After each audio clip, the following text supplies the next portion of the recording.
Good evening and welcome to this policy paper series launch event at the Lau China Institute, King's College, London. My name is Hannah Bretherton and I'm the Impact and Engagement Manager for the Lau China Institute. The Lau Policy Series brings together researchers, academics and policymakers to discuss key policy challenges relating to China. The series aims to inform a broad audience about complex geopolitical issues and provides practical policy recommendations as a suggested way forward to address the challenges raised. We are pleased to be holding this event in conjunction with the Department of War Studies at King's to launch our latest policy paper in our series, China and the Myanmar Dilemma. This paper is written by Anna Tan, a doctoral student and policy project coordinator at the Lau China Institute. Joining Anna to discuss key insights of the paper is Mr. Andrew Heyn, former British Consul General to Hong Kong and Macau. Andrew also served as British Ambassador to Myanmar from 2009 to 2013 and brings a wealth of knowledge and lived experience to the discussion topic today. We are delighted to also welcome a special guest moderator for the session, Vincent Ni, who is the China Affairs Correspondent for The Guardian in London. Before we begin, a short note on the format. You'll first hear an opening statement from Anna, drawing on her key arguments from her paper, followed by remarks from Andrew, who will share his insights on this topic. We will then welcome Vincent to moderate the panel discussion, including time for audience Q&A. So please feel free to add your questions into the Q&A box at the bottom of the screen as we go along through this event. I'd now like to welcome Anna Tan to make her opening statement. Welcome, Anna.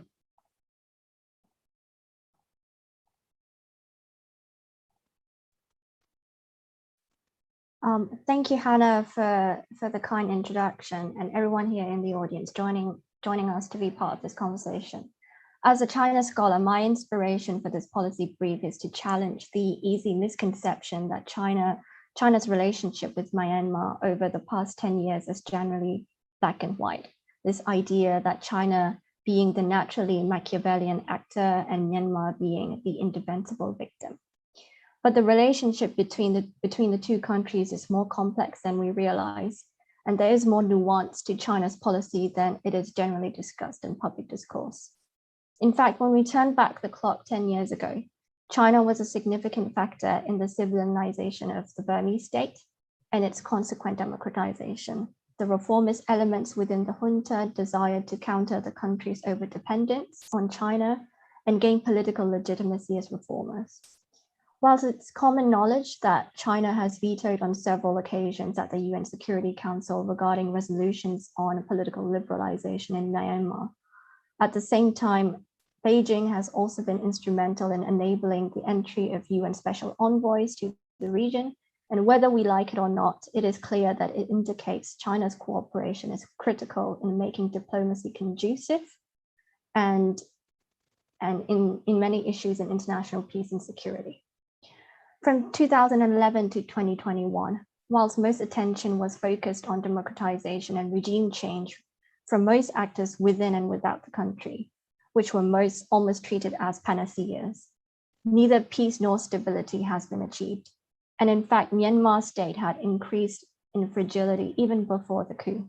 The junta has neither achieved political legitimacy nor it has been able to counterbalance the influence of China as it had initially intended.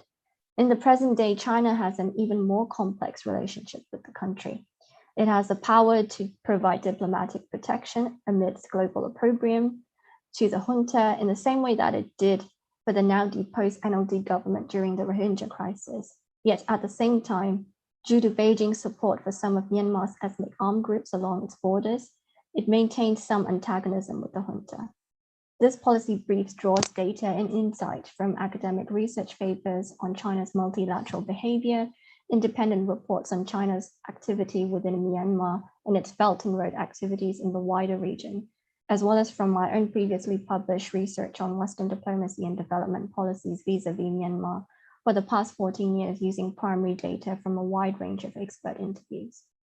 This policy brief in essence focuses on the aftermath of the crisis and its possible repercussions to China and the region through inspecting the nexus of bilateral and regional political economy. The dilemma, as stated in the title of this brief, is one that can be deduced by Beijing's rather ambivalent stance towards its troubled neighbor. In the early days of the crisis, China has shown a nonchalant approach to its foreign policy to Myanmar, insisting a status quo. From Beijing's perspective, on one hand, supporting dissident voices and revolutionary forces could inadvertently encourage similar domestic behavior within its own territories. China's non-interventionism towards the crisis of democracy in Myanmar can also help Beijing further its narrative, as Yunson argues that democracy is not a universal value, and democratization does not lead to stability or prosperity as it does in Western countries. The investor flight due to increased armed conflict within the country could also mean less market competition for Chinese investors and companies to operate within the country, as they can be held less accountable than investors such as from the UK, Europe, and Japan in compliance with the ESG principles. If these are the apparent benefits from China, then what are the stakes? China is known to desire a more sophisticated economic relationship with Myanmar, especially in terms of bilateral trade. China is Myanmar's top importer, followed by Singapore, Thailand, Indonesia, and Malaysia. However, what Beijing gains from these imports is understandably only a small fraction of China's overall global GDP. So China actually does not face a direct financial threat from Myanmar itself. Rather, the fiscal threat comes indirectly from the repercussions of state failure, urban warfare, and decreased security along the borders. There is a risk of explosion of illicit trade markets, especially narcotics such as opium and methamphetamine, along the Greater Mekong sub-region, whose bilateral trade is worth over $400 billion in 2015. Obviously, this number in the present day is likely to have contracted by the impact of COVID alone. Compromised regional security and collective human development index due to the crisis can further shrink this value. The civil war in Myanmar can also increase the independence of how illegal Chinese investors operate within parts of the country and deepen the financial codependence that it has with the junta and the armed organizations within the country, and can enable uncontrolled wartime capitalism. The spread and escalation of transnational crime within the wider region can undermine China's commercial ambitions under the Belt and Road Initiative in the Greater Mekong sub-region, which comprises of China's significant trade partners within Southeast Asia. This brief concludes that leaders in Beijing will have to therefore rethink what stability means for parts of its domestic territories and the wider region. They may have to be more amenable to their parts of Myanmar policy and how they respond to the risks to disrupted regional security, stability, and financial losses under the Belt and Road Initiative. It offers policy recommendations for international actors as well as China in the context of these implications. It particularly proposes that international actors, especially major donor countries such as the UK, Germany, and Japan, can diplomatically incentivize the losses that could be faced by China and the region, both in terms of economy and security. The brief also takes lessons from China's previous behavior of cooperation and indifference or obstruction on the UN Security Council, using cases such as Libya, Syria, and Sudan. It contends that international actors can lobby for a more coherence of policy and narratives towards Myanmar by the ASEAN member states to draw out a more proactive and cooperative Chinese diplomacy by factoring in the region's risk of disruptive economic and physical security. Thank you. Thank you so much, Anna. And I'd now like to welcome Andrew to the screen. Thank you, Andrew. Well, thank you very much, Hannah, and thank you, Anna, for the excellent paper, which I saw previously, and it's comprehensive, very readable and very thought-provoking, as were your remarks just there. And it's great to be on a virtual stage with Vincent, whose insights and expertise on China do so much to help people make sense of what is going on there. As you mentioned at the beginning, Hannah, I was ambassador in Myanmar, the UK ambassador in Myanmar between 2009 and 2013. And by coincidence, a new ambassador, Peter Bowles, has recently arrived there a few months ago. And at one level, if you look at it, he's arrived in pretty similar circumstances to my own, in that you've got a military government in charge, a military government which certainly does not command the support of the people. In fact, the very opposite. There are political prisoners, including Aung San Suu Kyi, under house arrest, and you see the economy actually in a worse state than it was. It was pretty bad when I got there in 2009, but it's even worse now. But there are differences, and I'll touch on one or two of those in my opening remarks. There are some very important differences between 2009 when I arrived and 2021, and these are, I'm sure, the ones that Beijing will be trying to work their way around. I think it is worth pausing for a moment on what happened during my time there. And while we think about the sort of geostrategic and Asia political ramifications of this, to remember what Myanmar represented in that time as the reforms happened. And it really was a beacon particularly for the West. It seemed like as it were, the Western values of democracy, human rights, rule of law, and freedom of expression, and I could go on, but had triumphed, and they triumphed peacefully. And it was an incredibly inspirational time to be, even for a cynical old diplomat like me. It was very moving. It was very inspirational to see how people reacted to the restrictions, very severe restrictions being lifted. And there was a sense of sort of joy and ecstasy, and a change that happened so fast it almost took your breath away. In fact, it was happening over 2.5 in my time. The opening up probably lasted the last 2.5 years of my posting, and of course it went on after that to the elections in 2015. But there were some leaps forward which were really inspiring. I think it's worth remembering how, in amongst all of this, these political questions that we face, just what a tragedy has happened to the Myanmar people, who, having had this quite prolonged experience and reawakening, have now had the door closed and behind them, and find themselves, it appears, back to square one. I think 2015, probably when the elections were held after my time, and they were free and fair, and Aung San Suu Kyi became the de facto president of Myanmar. And looking back, I think that was a high watermark for the reform process. The terrible events in Rakhine State with the Rohingya actually pushed Myanmar back, not back to where it was, but it got from having had a pariah status, which it has again now, and from the one that I came into in 2009, there was a move back towards that from after the West in particular had really engaged in a major way with Myanmar. But we now have the military coup on top of that, and the bloodshed that has followed it. And so once again, Myanmar faces isolation, certainly from the West. Now, clearly, as the paper sets out, this provides opportunities for China. With the West gone, then the field is even more open for Beijing to further its interests, but it carries some quite serious risks. And they include, again, this is touched on in the paper, but they include the fact that the relationship that the previous military regime had with Beijing was far from harmonious many times. And to the outside, it looked, as Anna pointed out in her introduction, from the outside, it looked like a pretty straightforward relationship, in that China would provide diplomatic and security cover for Myanmar, and in return, to put it very crudely, China would get economic concessions from Myanmar. Well, that sort of apparently happy marriage, actually, when you saw it up close, was more like a forced, unhappy marriage of convenience. And the unquestionably, the generals, one of the reasons for the opening up was the sense that this over-reliance on China was becoming untenable and unacceptable. And from Beijing's point of view, my sense was that they found the opaqueness and unpredictability of that regime very difficult to work with. And I don't think that has changed with this new manifestation of a military government. And I think that is why the dilemma is posed for Beijing.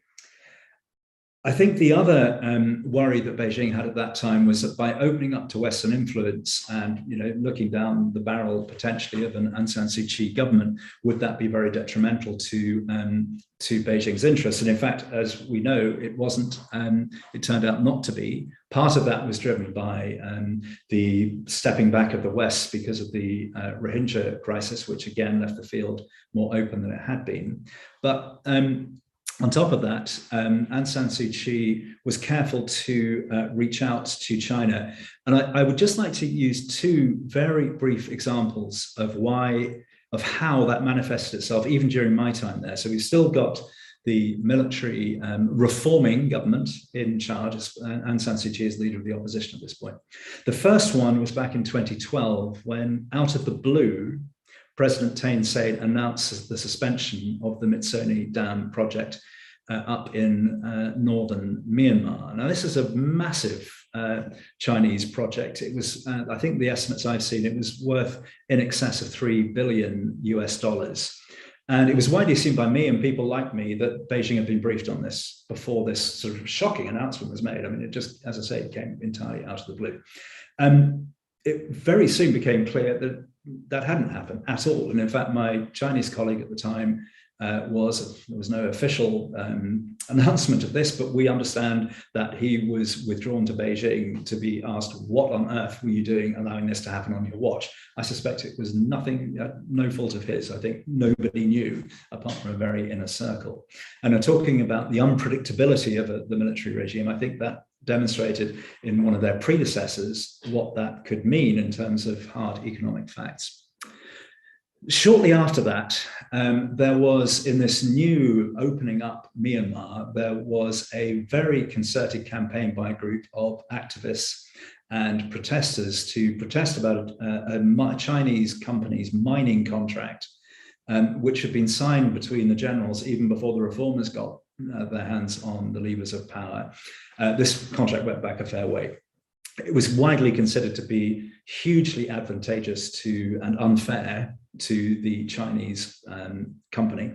And this campaign began to get Aung San Suu Kyi to use her platform as leader of the opposition to campaign to get the contract annulled or ripped up. Now, as I say, the pressure was massive. And she did, in the end, she did speak about it, but she came to a very interesting decision, which was, she said that whatever the term, whatever you think about the people who were in charge when that contract was signed, on the Myanmar side, it was signed by the de facto government of Myanmar. And on the Chinese side, they couldn't be expected to just rip it up because that had changed. It was part of the rule of law is that you honor the contracts made by your predecessors. So yes, there was a strong case, and indeed she recommended that the Chinese company concerned should try to address in negotiations some of the issues, but the contract should stay in place. And I think that sent a very early message out to Beijing that while it mightn't be always an easy ride with an Aung San Suu Kyi-led administration, they didn't have that much to fear from her. Now, so I agree that China will have been vexed by this coup and what to do about it. They had, as we know, built up a good relationship with Aung San Suu Kyi, and they will know that Myanmar in 2021 is very different to Myanmar in 2009. There is a genie has been let out of the bottle. You know, the previous military regime were in for 50 years. Then you've had this more or less 10 years of freedom for people in Myanmar, where all of these things that we celebrated happened. And that's a very difficult genie to place back in the bottle. The other fact is that this new government or this new regime are demonstrating they cannot actually run the country. You have the economy in free fall. The financial system is beyond, looks like it's almost beyond repair by then. Anyway, social services are under huge pressure. The civil war, I mean, 1,500 government soldiers are reported to have been, or Tatmadaw soldiers are reported to have been shot last month. I don't think this military government can sustain the pressure that it's under. We'll see. I've been wrong before. I don't think it can. What will replace it, who knows? But I would say there's a new generation of Myanmar, the younger generation coming through. And while I think Aung San Suu Kyi's position in Myanmar is untouchable, she will almost certainly need to be part of whatever follows. She was, after all, elected in another landslide win only a short while ago. I think the older guard of the NLD and some of the people who Aung San Suu Kyi had running the country, I suspect may not be involved. It will be a very different Myanmar that emerges out of this, and it could take all sorts of different routes. But I think that increases the uncertainty for China and why it is that they are grappling at the moment with trying to find the right approach with where to go. And I'm sure they are bearing in mind a lot of the options that are coming that may emerge from whatever comes after this military regime, I hope, collapses soon. And I think I'll leave it there. Thank you very much, Andrew. That was absolutely fascinating to hear your insight, and looking forward to unpacking that further in the discussion. I now welcome Vincent onto the screen, who will moderate, and Anna, please welcome back to the screen for the discussion. Great, thank you very much, Hannah. And first of all, congratulations to Anna for such a thought-provoking paper. I very much, like Andrew, I very much enjoyed reading and learned quite a lot in your writing. And also, it's really good to hear the insights from a former British player in Myanmar who also has had knowledge about China and discuss the relationship between Myanmar and China. I suppose what I'll do in the next half hour or so is to have the conversation with Anna and Andrew to follow on Anna's paper, and then we'll open up the floor to the audience. So if you have any questions, please do send them my way, and just put them into the chat box or Q&A box, and we'll pick them up along the way. Anna, again, congratulations on the paper. I suppose what you are trying to say in this paper is that China's non-interference policy has its own limits as well as its own advantage for China. I suppose this non-intervention doctrine of China's foreign policy is actually a long-held one. China doesn't just apply non-interference on Myanmar, but also on many other countries that it interacts with.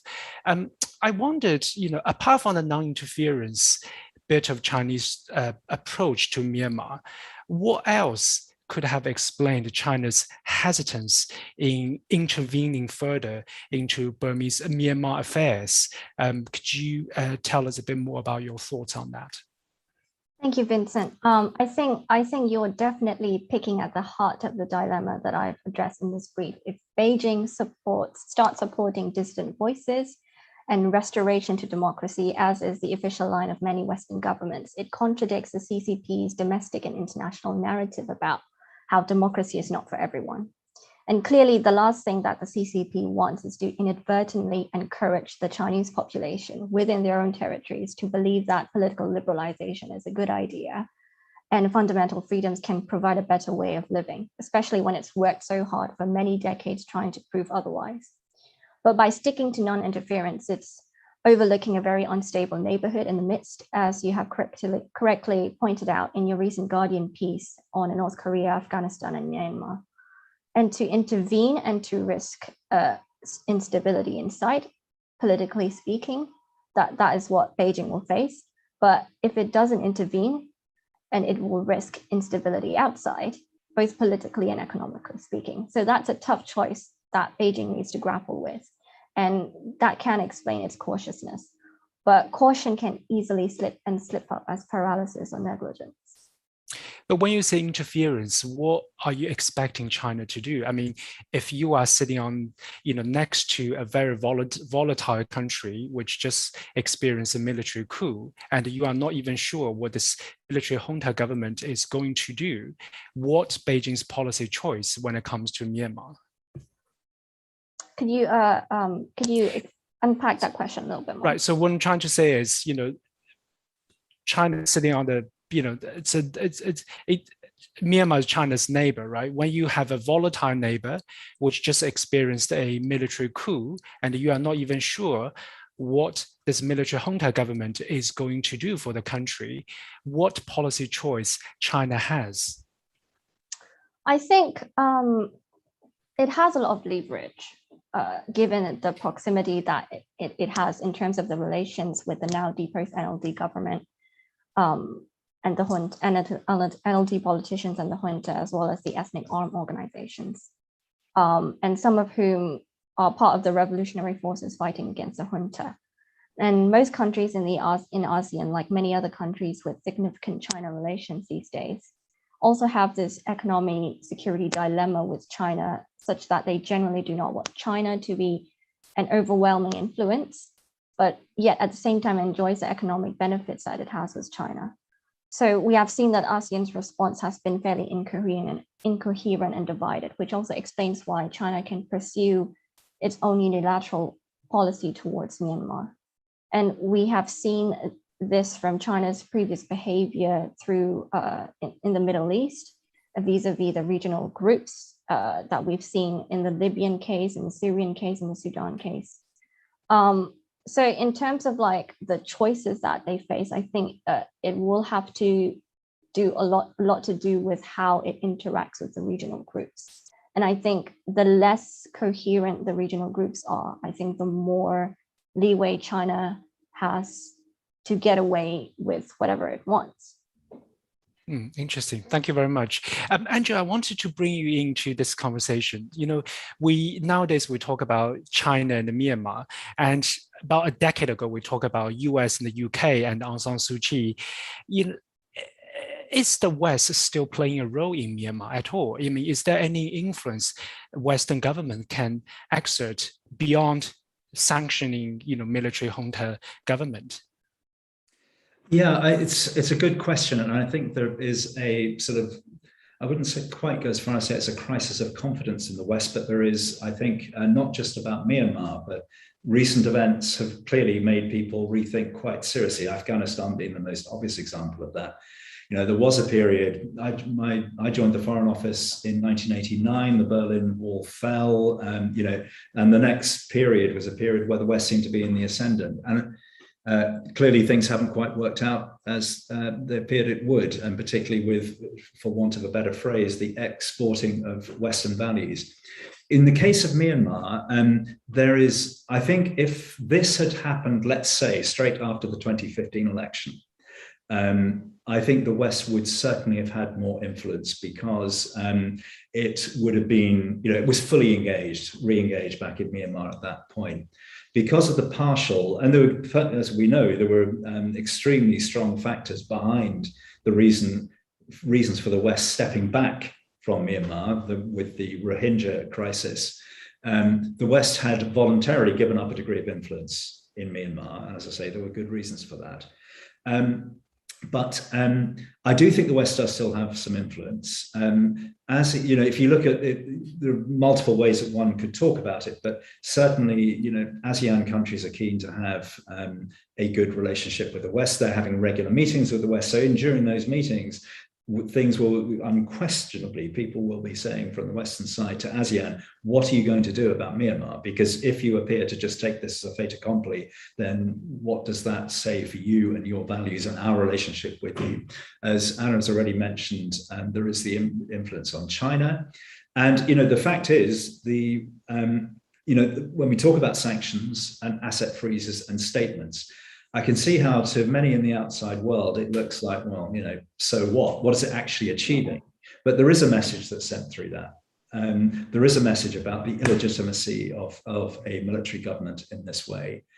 So I do think the West does have some influence. It is not only, though, is the West reconsidering how its value system can work in places like Myanmar and what influence it has, and whether mistakes were made in trying to, as I say, airlift in Western values on places and cultures that may not have been as susceptible as we thought to it. But I think that I would agree that the key player here, beyond ASEAN, is definitely China. I think people are watching very carefully what influence China brings to bear, which is why this question is so important. Just as you talk about Western role in Myanmar and how Western countries can influence Myanmar, we've got a question coming in from an anonymous attendee who asked, what role should Western countries play in helping the country to transition to a more stable regime? Does Western intervention risk doing more harm than good? Or should Western countries step up and do more? I suppose, Andrew, you partially answered this question. Is there any further thoughts, especially on the bit about does Western intervention risk doing more harm than good in Myanmar and the wider region? Well, I mean, would you agree with this assessment? Would you agree with this premises of the question to start with? I think we might need a separate session on that just on its own. But what I would say is that what we do know is that when the last reform process happened, where you had an apparently entrenched and immovable military regime who then decided actually to liberalize, one of the key factors in that liberalization was wanting to engage the West I'm using the West in a very wide sense, but I hope people know what I'm talking about with that, in using the West to re-engage. And in fact, I mean, what the West had at that point, a lot of people criticized the sanctions regime, and with reason, but one thing the sanctions regime did enable us to do was that when reforms happened, we could then respond by lifting sanctions. And so it meant that there was an incentive for reform. What I would say, if I'd like to think that the same mistakes wouldn't be made again that were made this last time. And I think possibly the biggest mistake we made in the West was to underestimate and fail to understand, even though we tried, to understand the mindset of the senior military. And, you know, the Tatmadaw is instinctively, it's in its DNA to be quite a secretive, closed organization. But I think we all underestimated what the military were thinking, or miscalculated, certainly what the senior military were thinking.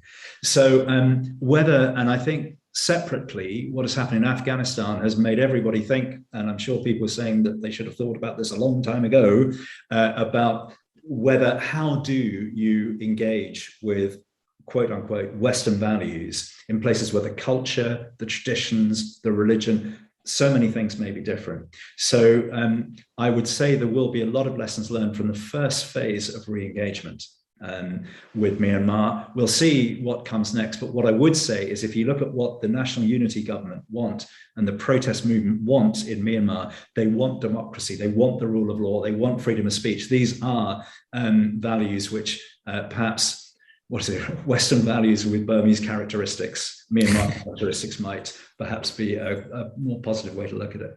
Well, just as you talk about Western value with Burmese characteristics, a phrase we are all too familiar with in our area of trying to understand China. And I wanted to come back to you because we've got another anonymous attendee asking this question. What is the view of the Myanmar population? Who is their preferred leader and the style of government? Sorry, you also wanted to add a few more thoughts to Andrew's answer. Yeah, I think I could definitely answer that question, but I think just to add on to Andrew's answer to the first question, I think I have a little different angle to it. I think with Western powers, one of the lessons that we've witnessed over the past decade, especially when it comes to sanctions, it's a very post-Cold War-esque instrument that I think it had its time. And I think we need more different, creative, innovative policies in the 21st century. And by saying, sorry, go ahead. And I think it comes a lot with, if we just look back for the past 2 decades, we could see that it's not that Western powers do more harm than good. It's the intention is good, but it's the problem is treating regime change and democratization as a panacea. And we saw that over the past couple of decades. Aung San Suu Kyi was treated as a panacea, and that's not just with the Western powers. Like, I'm not blaming them for that, but also it's just the same sort of phenomenon that we see with the global advocacy movement, and also people within the country as well, because that's what they wanted. But then bear in mind that this is a population that has almost little to no experience of what it's like to live in a democratic government, a democratic environment with fundamental freedoms. The only experience that they've had was for a brief period in the mid-50s, and the current population is mostly, not that population anymore. And so, to be fair, I think Western governments had to respond to the global advocacy movement, whose main focus has always been regime change and Aung San Suu Kyi, and to go autopilot on sanctions as like a prescription for authoritarian regimes. But I think the one lesson that we have to learn from that is that different authoritarian regimes respond to different instruments. And Myanmar is also a lesson that democratization in a country that is still awash with weapons, when the reforms happened, there was still war ongoing across the peripheries. And so democratization and elections amidst those, armed conflict is just a recipe for disaster. And I think it poses wider lessons about the importance of placing disarmament and peace building before elections. And with regards to the perspective of what Myanmar's population in terms of who should be the next leader, is that what the question was, Vincent? That's correct. Yes. And you talk about Myanmar's protesters, young protesters. They want democracy, they want freedom. Is this a widely shared view across the country? I guess that's the question. I think, well, nobody wants to live under oppression. I mean, unless, if you have vested interest in the current regime, then, that's another issue. But, overall, people are, the results of this current situation has been disastrous for both, generations, across all generations. But I think there is some dichotomy with the younger generation and the older generation now that, younger generation, I have witnessed some younger people that have become disillusioned with the NLD and what Aung San Suu Kyi had been able to offer, and what the mistakes that she has done in the past during her time as a state councillor. So I think the results are quite mixed, because in the past, I think Aung San Suu Kyi was a symbol of unity, and I think it produces sort of like a mirage of unified Myanmar, when actually it was still, it's never been as together as we'd like to think it was. Mm-hmm. Interesting. Your paper talked about China, of course, is the main research focus. You also talk about regional organizations such as ASEAN, but you also touched only briefly on the United States. We are not talking in this context of the great power competition between China and the US. Is there anything you see the US is doing, and is Myanmar can be understood also as one of the side effects, if you like, of the great power competition? What is Myanmar's position in the region now? I think that's a great question. I think that, Myanmar has been a site of great power competition, no doubt. I mean, small states are incapable, small rogue nations like Myanmar are incapable of I don't mean rogue, but like third countries like Myanmar are incapable of balancing great power dynamics. It's quite well known. But I mean, it's hard to cover all powers in a paper that focuses on China and Myanmar. But I think in the past, with Obama's, the Obama administration's pivot to Asia, the policies that the US had toward Myanmar, and I think, Vincent, I mean, you spoke to Yunsen, and she wrote an excellent paper about it some time ago in 2014, that China had always this perception that any policy that the US does towards Myanmar is directed against Beijing. And so Beijing has this sort of, narcissistic victimhood, as we call it, that it has that, not just Myanmar, but if you look at any, other third countries like Afghanistan or countries in the Middle East, Beijing still thinks that the US is directing it at them.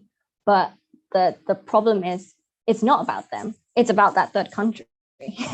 And that's unfortunate, that perception that Beijing's got. And so bringing the conversation back to the present day, I think there has been some cooperation with the US and China regarding the credentials committee issue at the recent UN General Assembly, which I have included. But we all know that, sanctions don't do much apart from governments looking like they're doing something about it. And sanctions are, again, not a panacea.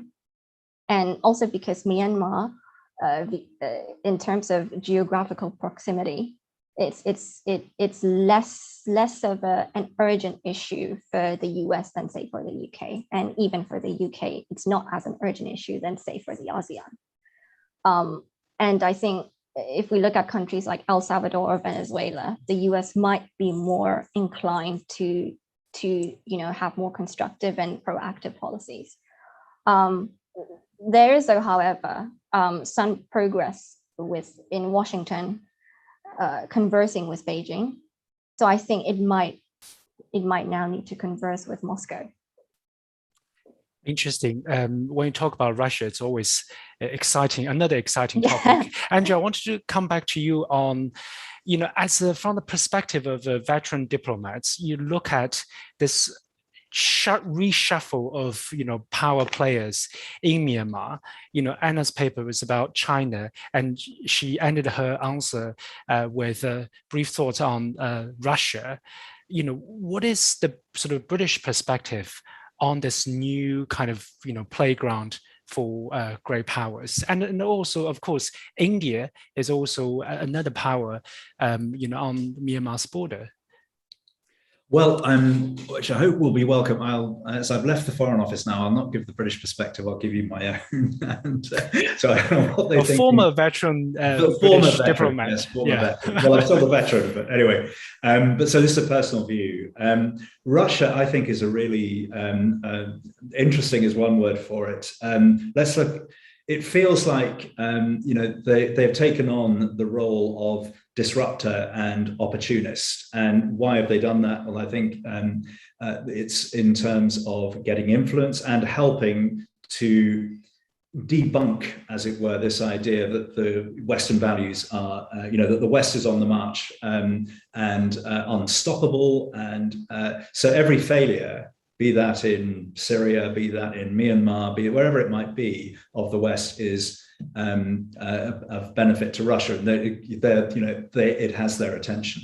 And I think what's interesting in what they've done in Myanmar is it feels to me like they have more than anyone else doubled down on support for the regime. I mean, there's no doubt about where Russia stands on this. We're debating where China's feels its best, or Beijing feels its best interests lie. And they've done a similar thing in Venezuela, and they've done a similar thing in Syria, to name but two others. And what they've done by that is step into a vacuum that's left. And so now they're selling weapons to Myanmar, so that's good for their economy. They're now a player in Myanmar. Now, we don't know what's going to happen to the military regime. I've given my view, but it may, who knows, it may survive, and it may survive quite long term. And Russia's now established as a supporter of Russia. So it's kind of putting itself around that table. If a solution, for want of a better word, is sought, then Russia's in the game. And Russia's now in the game in Syria, and Russia's now in the game in Venezuela. And so to me, from from the perspective of a veteran diplomat, but someone who is not a Russia specialist, it feels like that is where Moscow is coming from for this. India, just very briefly, I think it fascinated me when I was there, and it fascinates me now. I mean, India, it feels, punches way below its weight on Myanmar. It is a player, there's no question that it's a player, but it's not a player as important as it should be for its geographical position and its size and its position as a democracy. I mean, it feels to me that at the moment, India's policy on Myanmar is almost entirely driven by damage limitation with China. So, that every ounce of, just as Anna talked about how Beijing viewed every American move in Myanmar to be a move against them. I feel in India, it's every Chinese overture is perceived as we need to counter that to make sure that the balance of influence between, as it were, east and west of Myanmar is, in terms of India and China, there is some form of counterbalance. But it feels to me, and it felt to me at the time, that India could have had a lot more influence had it had the sort of concerted focus that it felt to me was coming out of Beijing in terms of its policy. And what specifically you are talking about? What kind of influence India can exert? Well, I suppose that, so one of the major areas of influence that Beijing had and China had was Chinese corporations, largely state-run or certainly answerable to the state, were engaged in major projects in Myanmar. And this is before, the Belt and Road projects that now are such a major part of the China-Myanmar dynamic. So just to give one very basic level, the economic relationship between Myanmar and India seemed to be less, what's the word I'm looking for here? It seemed like focus again, I think. It felt like what was happening from, Beijing, for want of a better word, was a more strategic approach.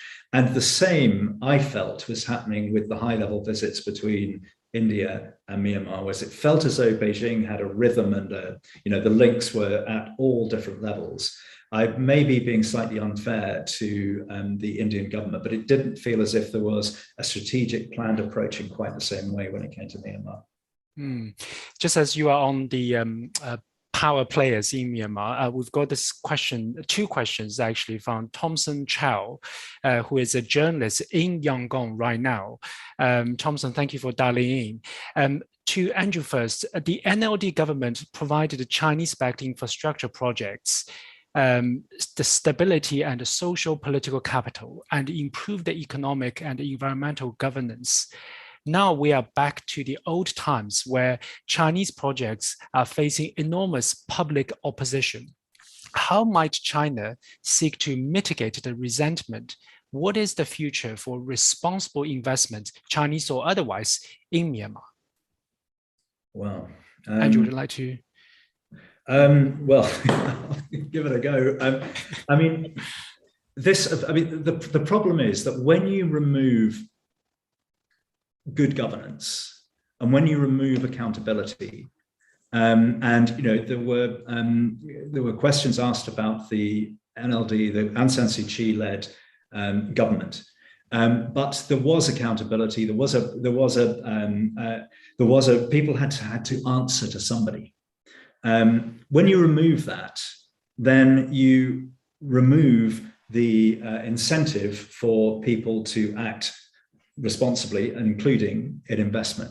So, if you were looking for what I hesitate to advise the CCP on how to do anything, but if you were to look at what they could do, then I guess it is, even if it's got to stop short of, from their perspective, of democracy, it's trying to bring in a system where there is a degree of accountability, where there are legal frameworks which, under the rule of law, can, if somebody is acting improperly and irresponsibly in the way that they are operating commercially in Myanmar, then the encouraging whoever is in charge there, and I think it's a lost cause, frankly, with this military regime, because I think I have absolutely no interest in this. In fact, the opposite. But it would be all of those good things about good governance and accountability that are part of a responsible investment framework, wherever that might be. Mm-hmm. Thank you. Anna, going back to you, Thompson has a question to you as well. Chinese state media has painted the Myanmar coup in a very different way compared to Western media or even Japanese and the local Burmese media. How does this information, quote unquote, gap or difference in narrative contribute to Beijing's action and views?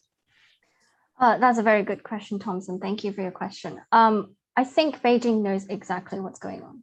And I think this gap or difference in narrative is, I think we all know that it is part of its propaganda and it doesn't contribute, it just enables Beijing to do what it wants. and it justifies Beijing's policy domestically and internationally. And the issue of narratives has increasingly been very important in foreign policy making, because it serves as an auto counter argument before someone raises a flag on it. Vincent, can I come in very quickly on yes, that? please, Andrew. Yeah. Very briefly, I was interested. I saw a piece on the way that the media in China have reported the coup, and absolutely right. I mean, I think that the word coup was not used for a start. It was a state of emergency, and I think the most amusing one was cabinet reshuffle. Reshuffle. Yes. Yeah. But what the non-state media have actually been more open in calling it a coup, and they have reported the deaths of activists, and they, particularly the case of the activist Angel, who, and I don't know, I wonder, it may be too big a topic for this particular session, but I was curious about that. For, if close China watchers such as you, Vincent, might see is a significance in the fact that it is being reported differently outside of state media. I think we can probably draw a comparison to how Chinese media reported on Libya back in 2012, right? Until Colonel Gaddafi was executed and the regime fell. In Chinese media, their tone was completely different from post-Gaddafi government. So there's also a sense of practicality, I suppose.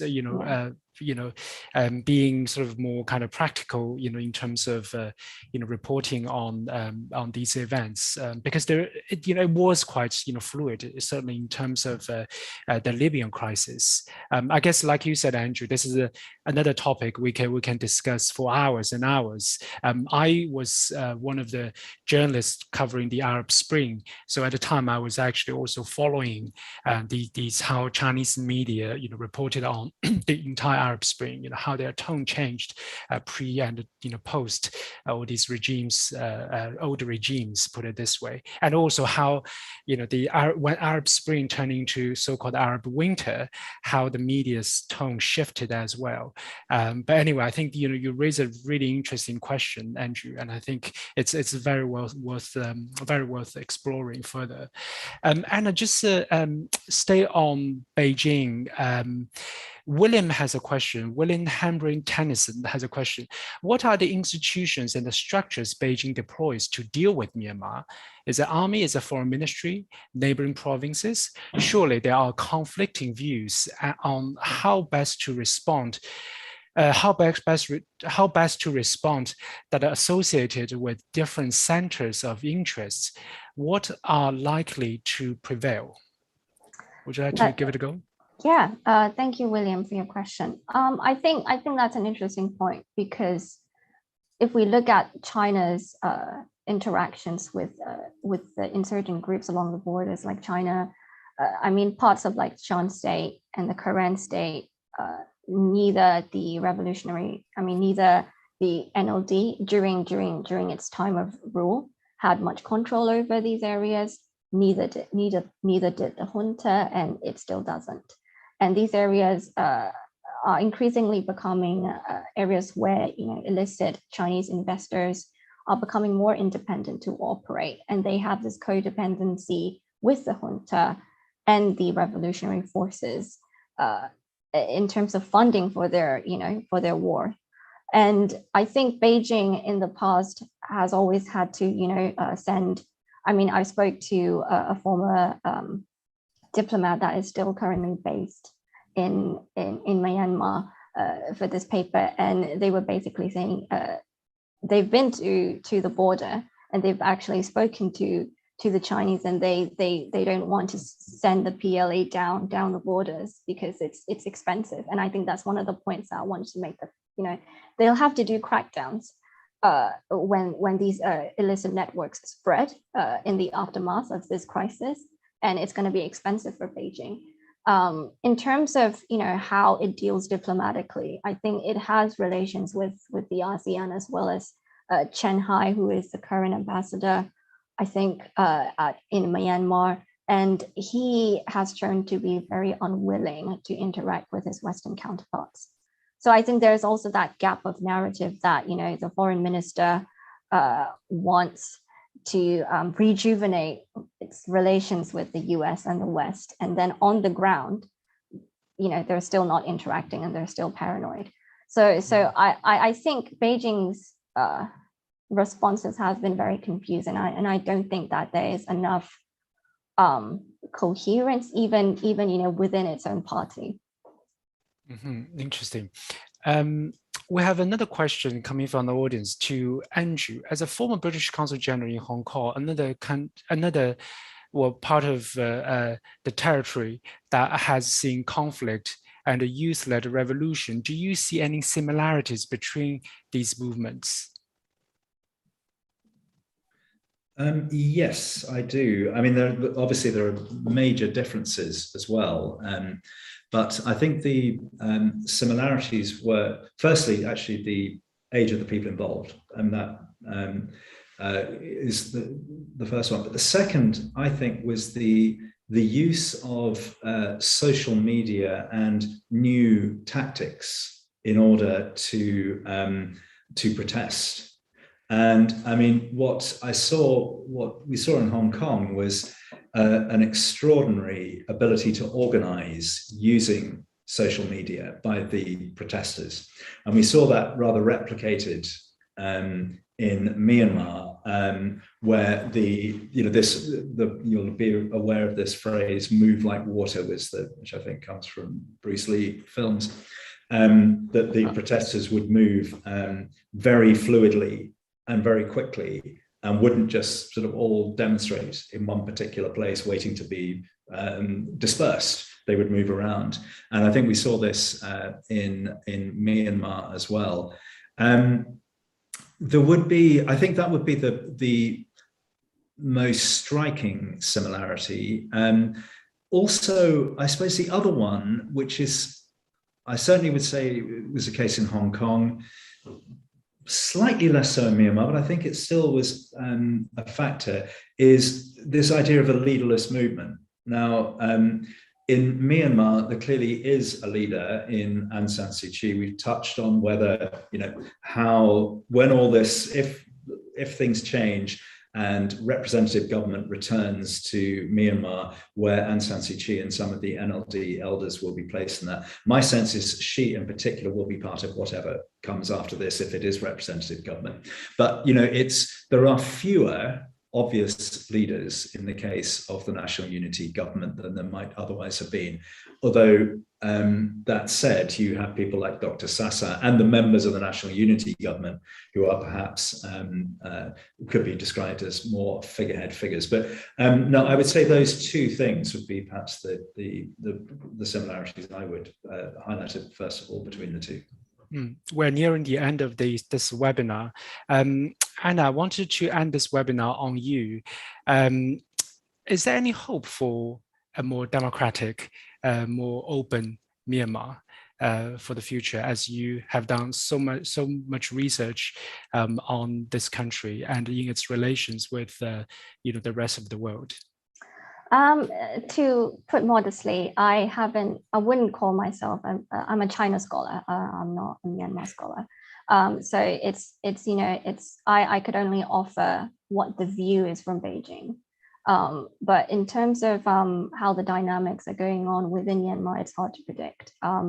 I chaired a panel back in April comparing Myanmar's situation to Libya and Syria with Charles Petrie. And basically we were saying that one of the key points that we made was that if we see that the defections are happening within the junta, and if it continues to happen and if it escalates, then the Syrian comparison might not be too far-fetched. And in terms of, like Andrew very poignantly pointed out a while ago, it's hard to imagine what is going to replace in the aftermath of two steps forward. The comparison with Afghanistan is also thinkable, because then, the NUG is now some sort of a parallel state, and so that's a reality. That's a whole new reality that we can't possibly imagine. So I'm just gonna end in it. I'm sorry to be a bit bleak about. here. Great. I mean, a lot of food for thought from the conversation. Thank you very much to you both, Anna and Andrew, for your insights. Over to you, Hannah. Thanks so much, Vincent, and thank you, Anna and Andrew, for a fascinating discussion this evening. I thought it was a very rich discussion on such a complex topic, and you were able to cover a lot of ground in a short time and inject some real nuance into the debate, so thank you very much. Thank you to everyone who's joined us for this event this evening for this policy paper launch. Please do go online and download the paper, which we have now launched online, and check it out to read through in more detail. I'd like to congratulate Anna for this paper. It's a fantastic contribution. We really appreciate all your research and efforts in this area. Thank you so much to Andrew and Vincent for joining us as guest speakers this evening. It was fantastic to have you, and great moderation of the discussion, Vincent. Please do check out our next series of events, which is our China Week in the end of October. All of the details are on our website, so make sure you check it out and join us then. On behalf of the Lau China Institute, thank you everyone for joining us, and we look forward to seeing you soon.